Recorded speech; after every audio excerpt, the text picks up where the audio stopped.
নিষিদ্ধ সময়ৰ অবুজ হৃদয়। সপোনৰ চহৰৰ প্ৰতিটো গলিত, প্ৰতিটো কেম্পাছত বাৰে বাৰে তোমাক বিচাৰি ফুৰোঁ। অস্তব্যস্ত গধূলিবোৰত হেঁপাহৰ ৰঙীন চাদৰ ঢাকি আজিও পপীয়া তৰাৰ কবিতা লিখোঁ।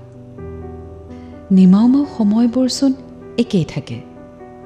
নিষিদ্ধ সময়ে মোৰ অবুজন হিয়াক বুজনি দিয়ে যে সময়বোৰ উকা নে তোমাৰ হৃদয়ত কবিতা কম, ব্যাকুলতাবোৰ কম নে সংগ্ৰামী সময়ৰ বাধ্যবাধকতাবোৰ বেছি।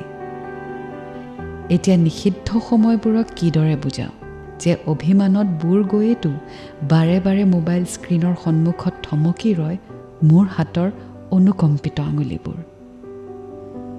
সিহঁতক কিদৰে বুজাওঁ যে ক্ষোভখিনি প্ৰকাশ কৰিব নোৱাৰাৰ স্বাভিমানতেতো হোৱাটছএপ চেটৰ পৰা বাৰে বাৰে মুচি পেলাও টাইপ কৰা শব্দবোৰ।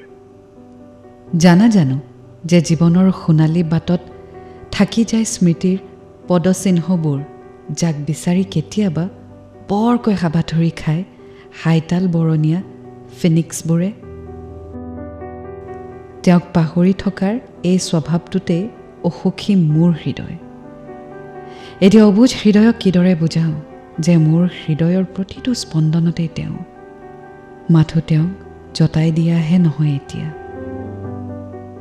অবুজ হৃদয়ক কিদৰে বুজাওঁ যে এতিয়া মই এটা নিষ্প্ৰাণ শিল, য'ত বাসনাৰ ঢৌ নুঠে, নাহে স্বপ্নবিলাসী সপোনবোৰো।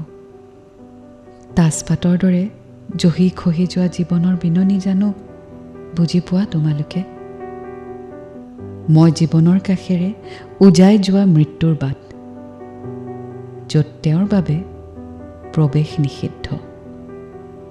ইশিতা শৰ্মা।